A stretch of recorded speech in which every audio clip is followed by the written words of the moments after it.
SMP 5 Kudus, Bapak Abdul Rahim. Yang saya hormati segenap Bapak Ibu guru SMP 5 yang terlibat di dalam kegiatan ini, serta teman-teman seperjuangan saya yang saat ini kita sedang sharing bersama. Mohon izin di sini saya memberikan beberapa tanggapan terhadap pembelajaran yang sudah dilaksanakan oleh Bu Ilining yang tadi dilaksanakan di kelas 8B untuk mata pelajaran matematika dengan materi adalah sistem persamaan linear dua variabel. Untuk kalau saya menggunakan refleksi ini menggunakan 4 tahapan Bapak Ibu, tapi mohon izin saya balik dulu faktanya nanti yang di belakang dulu ya. Supaya nanti kronologisnya jadinya bisa tepat. Untuk perasaan saya ketika mengikuti pembelajaran yang dilaksanakan oleh Bu Ilining, itu saya merasa senang dan bangga karena di usianya Bu Ilining mungkin yang relatif masih muda, beliau melakukan pembelajaran yang menurut saya itu super keren. Di mana pembelajaran yang dilakukan oleh Bu Ilining ini ada banyak di sini catatannya. Pembelajaran yang dilaksanakan sudah berdiferensiasi, menyenangkan, kekinian, dan berbasis IT yang variatif.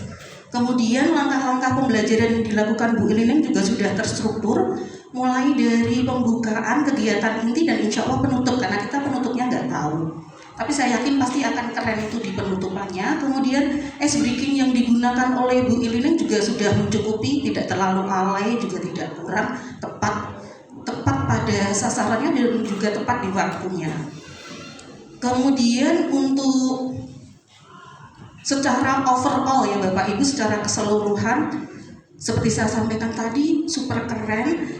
Kemudian hanya beberapa yang disampaikan Pak Handik tadi benar adanya Bu Ilining, karena Bu Ilining sebelumnya sudah ada pengertian SPLDV. Alangkah lebih baiknya tadi ketika Bu Ilining menyampaikan sebelum ke pembahasan penyelesaiannya, lebih baik memang pada pembuatan SPLDV-nya itu ditanyakan dulu ke siswanya. Kalau tadi kan Bu Ilining sudah menyajikan SPLDV-nya, baru menanyakan kok ngono apa sebabnya kan gitu. Tapi lebih baik kalau menurut saya biarkan siswa yang mengubah dari cerita kehidupan sehari-hari itu menjadi bentuk matematikanya, itu disampaikan ke siswa karena siswa sudah mendapatkan bekal ketika pengertian SPLDV. Kemudian masukan yang kedua Bu Ilining, diferensialnya sudah sangat bagus sekali. Cuma di sini yang agak kelamaan adalah ketika mereka melakukan detektif itu. Nah, kalau masukan saya itu sebenarnya bagus, cuman ada kelemahannya ketika salah satu kelompok itu melakukan, artinya menggali atau mau di 3 tempat itu. Kalau saya lihat semuanya relatif anteng, tapi ada satu anak yang mungkin agak gimana terus dia ke kelompok lain. Itu kalau di sekolah panjenengan keren Bu siswanya. Kalau di sekolah saya semuanya akan jalan-jalan. Mau ambil jajan apa dan sebagainya gitu.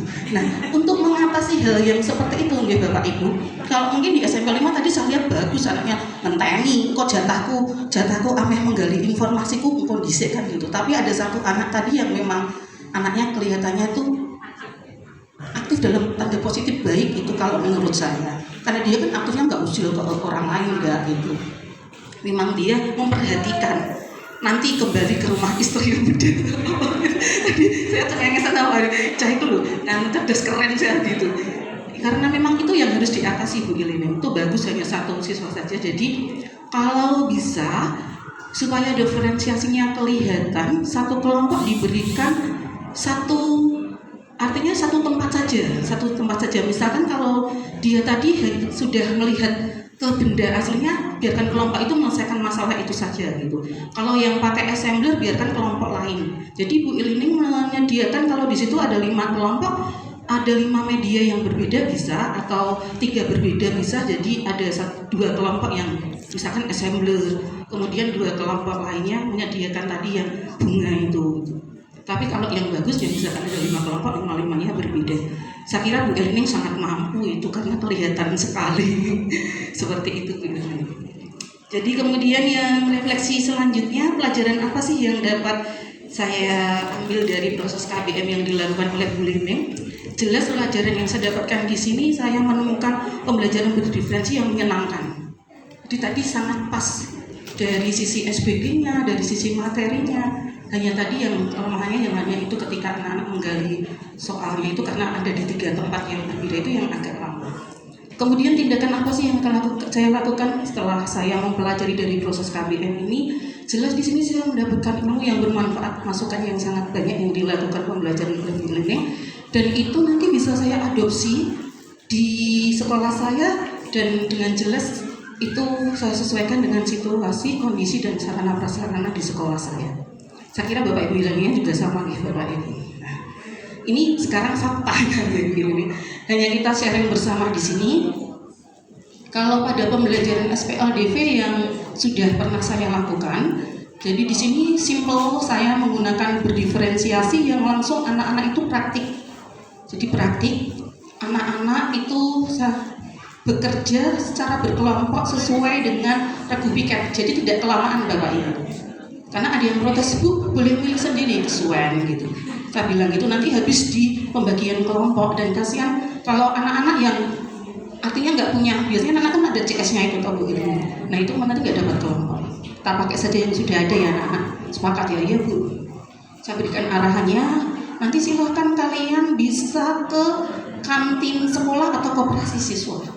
Kebetulan di SMP 1 Dawe itu ada 5 kantin sekolah dan 1 koperasi siswa. Jadi setiap kelompok akan menggunakan diferensiasi lingkungan yang berbeda.